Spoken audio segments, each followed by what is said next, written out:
I will continue with the Mrcp basis consultation station and going to discuss about the case of thyrotoxicosis. So again, we're going to start with the patient information. Normally you will have a scenario written outside of your room.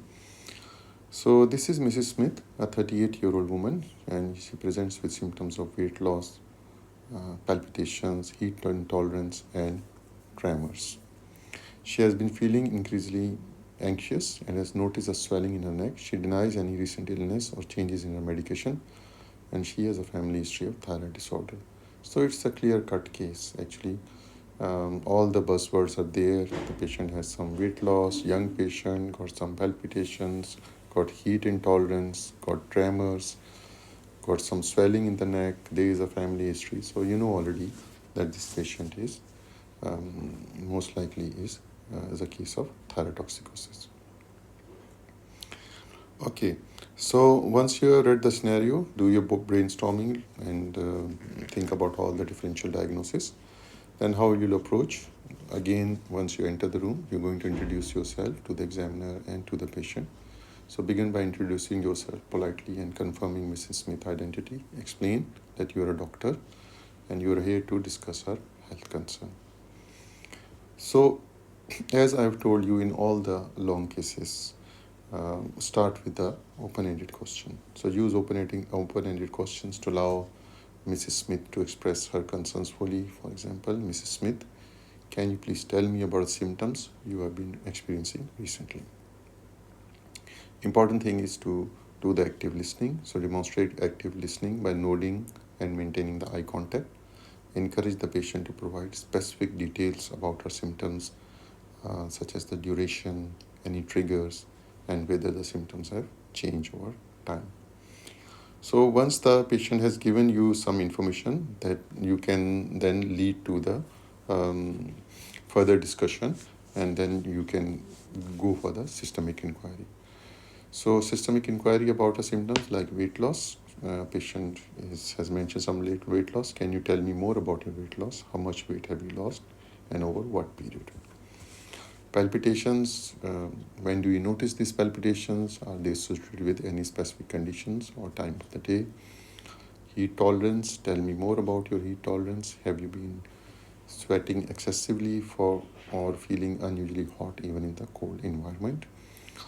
Tremors, can you describe the tremors you've been experiencing? Do they occur at rest or during specific activities? You mentioned feeling anxious. Can you elaborate on what makes you anxious and how it has been affecting your daily life? And when did you first notice the swelling in your neck? And has it been painful? Have you experienced any voice changes or difficulty swallowing? So these are the important questions which you will ask in your exam. And remember that whatever the symptoms the patient has told you, elaborate them a bit so that you have more information and you can have some differential diagnosis in your mind. Going to ask about impacts on daily life. So ask about how these symptoms have impacted her daily life, including work, sleep, and social activities. Medical and family history is important. Inquire about her medical history, including any known thyroid disorders or autoimmune condition. Also ask about her family history, especially focusing on similar health issues among her relatives. And in this, I like to add another point that you ask about the social history as well, briefly about her marital status, any job she's doing, and also ask a bit about the past history as well, that any previous illnesses, any surgeries, or any hospital admissions. So once you've taken the history, then you have a fair idea that this patient I'm dealing is most likely has thyrotoxicosis. Then you will proceed with the examination. You'll take consent first from the patient and start with general inspection. You look at the appearance, observe the patient appearance, noting any signs of thyrotoxicosis like lid lag, some sweating or hyperactivity. Assess for signs of weight loss or muscle wasting. So once you have taken a good look at the patient, then you will proceed with the thyroid examination. Again, you start with the inspection. So look for any visible thyroid swelling or mass, note any pulsations or visible blood vessels. Then going to palpate the thyroid gland. You stand behind the patient and ask the patient to sip water. So note the size, consistency, any tenderness, and any presence of nodules. You're going to percuss, use percussion to assess for retrosternal enlargement of thyroid. Auscultation, auscultate for the thyroid bruit using the bell of your stethoscope. Look at the eyes as well. Inspect for lid lag. Ask Mrs. Smith to follow your fingers with her eyes. Note any delay in the upper eyelid movement, and assess for any proptosis. You no need to measure the degree of proptosis, but if the examiner asks you, then you can measure the degree of proptosis by using an exophthalmometer if available. So once you have done your thyroid examination, you want to do the cardiovascular examination. So assess for any pulse rate and rhythm, note any irregularities, measure the blood pressure. You know that hypertension can be associated with thyrotoxicosis. If no blood pressure is available, you can ask the examiner that I want to check the blood pressure. Neurological assessment. This is a part of a thyroid examination actually. Ask Mrs. Smith to stretch out her arms and observe for any fine tremors, and do the deep tendon reflexes, particularly the ankle reflex, as hyperreflexia can be a sign of thyrotoxicosis. Assess the muscle strength, especially in the proximal muscles, which can be affected in severe cases. So this you can do by, if the patient is sitting there, ask the patient to cross the hands and then stand up. So this will give you a good idea about any proximal muscle weakness. In the skin examination, note warm and moist skin, commonly in hyperthyroidism, and look at the lower limbs for the pretibial myxedema. So inspect the lower legs for signs of pretibial myxedema, which is characterized by thick and waxy skin. So this is all about the examination which you have to do in the case of thyrotoxicosis. I have put additional information about the investigations which we need to do. So we have to do the thyroid function test, especially we want to look at the TSH level. And to load, you know that low TSH level is characterized of primary hyperthyroidism. We want to do F3, T4 and T3 as well. And these, if these levels are elevated, confirms the thyrotoxicosis. We want to do the autoantibodies. There are two autoantibodies which are quite important. One is thyroid peroxidase antibodies, and another one is thyroglobulin antibodies. And elevated level indicates autoimmune thyroiditis, which is Hashimoto's or Graves' disease. We like to do some imaging studies as well, like thyroid ultrasound to assess the thyroid gland size, morphology, and any nodules, and radioactive iodine uptake. This is important because it differentiates between Graves' disease and other causes of thyrotoxicosis. So in the Graves' disease, we expect the radioactive iodine uptake test, there will be increased uptake, while normal or decreased uptake in other causes. In addition to this, we want to do the ECG to assess for any cardiac abnormalities associated with thyrotoxicosis, and particularly looking for any atrial fibrillation or tachycardia. Eyes examination, ophthalmologist should assess for signs of Graves' ophthalmopathy. We're going to do that one. And thyrotoxicosis can lead to osteoporosis, so a DEXA scan may be appropriate in certain cases. I put some specialized tests here, like thyroid scintigraphy, which differentiate between Graves' disease and other causes of thyrotoxicosis. FNA, it will be indicated if thyroid nodules are detected. So FNA can help in diagnosing this thyroid cancer. And serum calcitonin level to assess for medullary thyroid carcinoma in rare cases. So if the patient has a normal, there's a diffuse enlargement, not nodular, then FNA no need to do, and no need to, you can mention it, but then you have to tell the examiner it will be done if the thyroid nodules are detected. Briefly, I'm going to talk a bit about the differential diagnosis. So in this patient particularly, we're thinking about Graves' disease because it's the most common cause of thyrotoxicosis, and it's an autoimmune disorder, and it's characterized by diffuse goiter. It has ophthalmopathy, which is called Graves' ophthalmopathy, and dermopathy, which is called PTBL mesoderma. What could be the other causes? There may be toxic multinodular goiter. It results from multiple high-functioning thyroid nodules, and it is common in older individuals. It can present with large goiter and some symptoms of thyrotoxicosis. Toxic adenoma, it is a single hyperfunctioning thyroid nodule, and patient may have a palpable thyroid nodule and symptoms of thyrotoxicosis. Subacute thyroiditis, which is called D. Curwen's thyroiditis. Now, this is actually a self-limiting inflammatory condition of the thyroid, and is often following a viral illness. It can cause some neck pain and tenderness along with symptoms of thyrotoxicosis, and later patient may become hypothyroid. So remember that in thyrotoxicosis, in Graves' disease, normally the thyroid gland will not be tender, but in subacute thyroiditis, patient may experience neck pain and there may be tenderness. Some of the drugs which can cause thyrotoxicosis, like imidazole-induced thyrotoxicosis. So drug history is also very important. Once you take the history, try to take the complete history. So I have not mentioned it, but remember the drug history. So imidazole-induced thyrotoxicosis, imidazole can induce both hyperthyroidism and hypothyroidism. And it's got some complex mechanism, but involves the high iodine content of imidazole. Exogenous thyrotoxicosis results from excessive intake of thyroid hormone medication or iodine-containing supplements. Struma ovariae, where it's a rare ovarian tumor, is composed predominantly of thyroid tissue, and it can produce excessive thyroid hormone, and it can lead to thyrotoxicosis. Pituitary adenoma, TSH secreting adenoma, while excessive production of TSH by pituitary adenoma can also stimulate the thyroid gland, causing thyrotoxicosis. Metastatic thyroid cancer. Metastasis from thyroid cancer can cause thyrotoxicosis if the tumor tissue is functioning.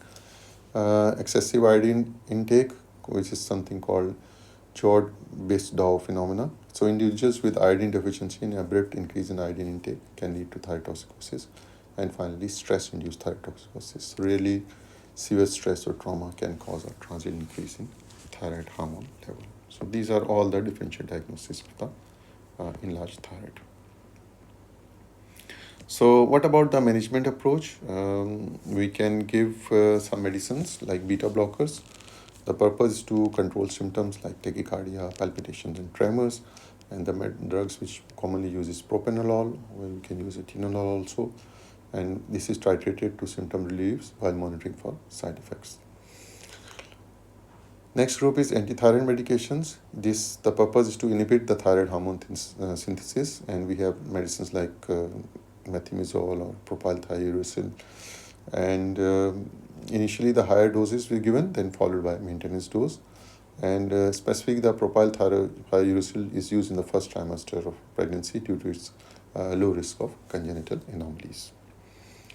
Iodine therapy is another treatment modality to inhibit the thyroid hormone release, potassium iodide solution, and it can be used short term before thyroidectomy or radioactive iodine therapy. But remember, not for routine use due to potential complications. Radioactive iodine therapy, the purpose is to ablate the thyroid tissue, especially in Graves' disease. So it's often used as an alternative treatment, especially if antithyroid drug fails or if relapse occurs after drug discontinuation. And remember, this is not for pregnant or breastfeeding women. Thyroidectomy in selected cases, surgical removal of part or the whole thyroid gland. The indications are if the patient has large goiters, if there is suspicion of thyroid cancer, intolerance or allergy to antithyroid medication, or patient preference. But remember that in this patient requires lifelong thyroid hormone replacement therapy.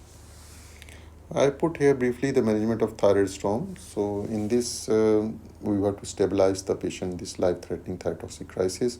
So high-dose antithyroid drugs, iodine therapy, and beta blockers, corticosteroids, and supportive care in an intensive care settings is needed. So we have to regularly monitor the patient to assess the thyroid function, to adjust the medication, and monitor for any complications. So thyroid function test, TSH and free T4, liver and kidney function test, CBC and ECG. We can do this in follow-up, and frequently initially, then less often based on stability. Patient education, well, to ensure compliance with medication, recognize the symptoms of hypothyroidism or hyperthyroidism, and understand the importance of regular follow-up. We can discuss with the patient about the medical adherence, signs of thyroid dysfunction, and potential complications. Preconception counseling is very important, especially if the patient is young, female, to plan for a safe pregnancy, especially if radioactive iodine or thyroidectomy is considered. Stable thyroid function and appropriate medication adjustment, these are crucial before conception. So this will give you a brief idea about the management approach. So management approach, remember, try to be brief, no need to go in very much details. They have already checked your knowledge in your MCQ part of the examination. So here they just want to see your confidence and your approach. So how going to present this case to the examiner? So again, I put one of the example here. Good morning, I am a medical registrar and would like to present the case of Mrs. Smith, a 42-year-old female who present with symptoms suggestive of thyrotoxicosis. Again, the presentation I have divided into different sections. So first of all, you will mention about the history. Mrs. Smith reports a 3-month history of weight loss, heat intolerance, excessive sweating, palpitations, and tremors. She denies any abdominal pain or dyspeptic symptoms. There is no family history of thyroid disorders or autoimmune conditions. She does not take any regular medications and has no known allergies. So these are the few lines about the history. Then you will proceed in your presentation and tell about your examination findings. On examination, Mrs. Smith appears anxious. She has a fine tremor in her outstretched hand. Her pulse is 110, regular, and blood pressure is 130/80. Her thyroid gland is not enlarged or tender on palpation. There are no signs of eye changes or dermopathy. Deep tendon reflexes are brisk, and there is no peripheral edema. So whatever positive findings you have is there present in the patient, just mention it. Then you will not stop here until the examiner asks you to stop. After your history and your examination, then you will continue with the presentation and tell a bit about your approach to investigations. So given the clinical suspicion of thyrotoxicosis, the following investigations are indicated. Thyroid function test to confirm the diagnosis and assess the severity of hyperthyroidism. Thyroid antibodies, anti-thyroid peroxidase antibodies, and TSH receptor antibodies to differentiate between different causes of thyrotoxicosis, such as Graves' disease or Hashimoto's thyroiditis. Neck ultrasound to evaluate the thyroid gland morphology, identify any nodules or inflammatory changes, and an ECG to assess the cardiac involvement, especially given the tachycardia. Then after that, you will talk a bit about your management approach. So for the symptomatic relief, I would like to prescribe propranolol to control heart rate and alleviate the symptoms. Definitive treatment is methimazole or propylthiouracil to inhibit the thyroid hormone synthesis and control hyperthyroidism. Long-term management options include radioactive iodine therapy or thyroidectomy, to be decided based on the underlying cause and patient's preference, and endocrinology consultation to guide further management, including considering definitive therapies. So you know already about thyrotoxicosis. The important thing in exam is be confident and be systematic. Sorry. So I put some of the questions which are commonly asked in the case of thyrotoxicosis. So examiner may ask, how would you differentiate between Graves' disease and toxic nodular goiter based on clinical features? Here is one of the answer. In Graves' disease, patients often have diffuse goiter, ophthalmopathy, and dermopathy, whereas toxic nodular goiter presents with localized nodules in the thyroid gland, and the Graves' disease is usually associated with diffusely enlarged thyroid, whereas toxic nodules can be felt as discrete nodules within the thyroid gland. Another question which may be asked is, what are the initial investigation you would order for a patient suspected of thyrotoxicosis? So you would initiate with thyroid function test, including serum levels of TSH, free T4, and triiodothyronine. And these tests provides information about thyroid function and help differentiate different causes of thyrotoxicosis. So if a patient, examiner may ask, if a patient is found to have elevated thyroid hormone level, what other tests could help in determining the cause of thyrotoxicosis? The thyroid antibodies are important, such as thyroid peroxidase antibodies and thyrotrophin receptor antibodies, because these can help differentiate between autoimmune causes like Graves' disease and Hashimoto's thyroiditis. A neck ultrasound can assess the thyroid gland structure and identify any nodules or inflammatory changes. So again, there is a repetition, but I have done this repetition so you don't miss any points. So remember these thyroid antibodies. What is the role of radioactive iodine scan in thyrotoxicosis? Well, the radioactive iodine can help determine the cause of thyrotoxicosis. In Graves' disease, there is diffuse increased uptake, while toxic nodules show localized increased uptake. Absent uptake indicate thyroiditis, and it is not used if the patient is pregnant. Another question, what are the treatment options for thyrotoxicosis? So treatment options include antithyroid medications like methimazole or propylthiouracil to inhibit hormone synthesis. Radioactive iodine therapy can be used for definitive treatment targeting hyperactive thyroid tissue, and surgical options like thyroidectomy might be considered in specific cause. Again, the repetition of the same thing. What are the potential complications of untreated thyrotoxicosis? So untreated thyrotoxicosis can lead to serious complications like cardiac arrhythmias. It can cause heart failure, osteoporosis, and thyroid storm, which is a life-threatening condition characterized by severe hyperthyroidism.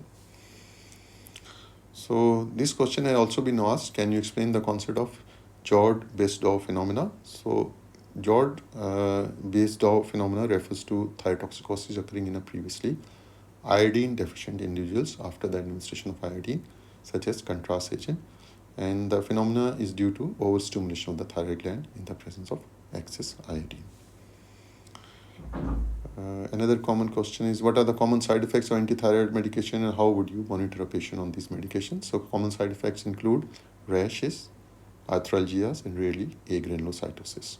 So monitoring involves regular thyroid function, especially during the first few months of treatment, and patients should be educated about the symptoms of agranulocytosis, such as sore throat and fever, and advised to seek medical attention immediately if this occurs. And this is a very, very common question they ask. Remember this. And what is the role of beta blocker in the management of thyrotoxicosis? The beta blockers, particularly propranolol, are used to manage symptoms like palpitations, tremor, and anxiety in thyrotoxicosis. They do not affect the thyroid hormone level, but alleviate adrenergic symptoms. I've put some questions about thyroid eye disease or Graves' ophthalmopathy, because I have seen that these questions about the ophthalmopathy, they are asked more frequently. So what are the likely clinical features of thyroid eye disease? So Graves' ophthalmopathy presents with proptosis, lid retraction, lid lag, periorbital edema, conjunctival redness, and diplopia due to extraocular muscular involvement. So how is mild thyroid eye disease managed? Mild thyroid eye disease can be managed conservatively. Artificial tears can alleviate the dry eyes. Smoking cessation is crucial as smoking worsens the condition. Elevating the head during sleep can reduce the periorbital edema, and lubricating ointments at night and sunglasses can help with exposure keratopathy. What is the role of corticosteroids in the management of active thyroid eye disease? Corticosteroids, both synthetic and local, are used in the active inflammatory phase of thyroid eye disease. They reduce the inflammation and edema around the eye, and IV methylprednisolone may be considered for severe cases. How is diplopia managed in thyroid eye disease? So diplopia in thyroid eye disease can be managed with prisms in glasses to align the images. In some cases, occlusion therapy, which is covering one eye, might be necessary, and surgical interventions such as strabismus surgery can be considered for persistent or severe diplopia. And what about the indications for orbital decuppation surgery in thyroid eye disease? So orbital decuppation surgery is indicated in severe cases with significant proptosis causing exposure keratopathy, compressive optic neuropathy, or intractable diplopia that does not improve with conservative measures. And exposure keratopathy, how we manage? So it's managed, again, I mentioned before, I'll mention it again, by using the lubricating eye drops or ointments to keep the cornea moist. In severe cases, temporary or permanent tarsorrhaphy, which is partial closure of the eyelids, can be considered to protect the cornea. And finally, what is the role of radioiodine therapy in thyroid eye disease? So radioiodine therapy for hyperthyroidism, it can exacerbate the thyroid eye disease. Therefore, it should be used cautiously, especially in patients with active or severe eye involvement. Close monitoring of thyroid eye disease is essential if radioiodine therapy is necessary. So that's all, my dear doctors, about the case of thyrotoxicosis. So again, I like to mention that if you think that you want to discuss any new case or any improvement with these channels, please do some comments in the comment section. It will be quite helpful for me. Hopefully, it will help you in your MRCP-based thyrotoxicosis case. Thank you very much, and see you in my next presentation.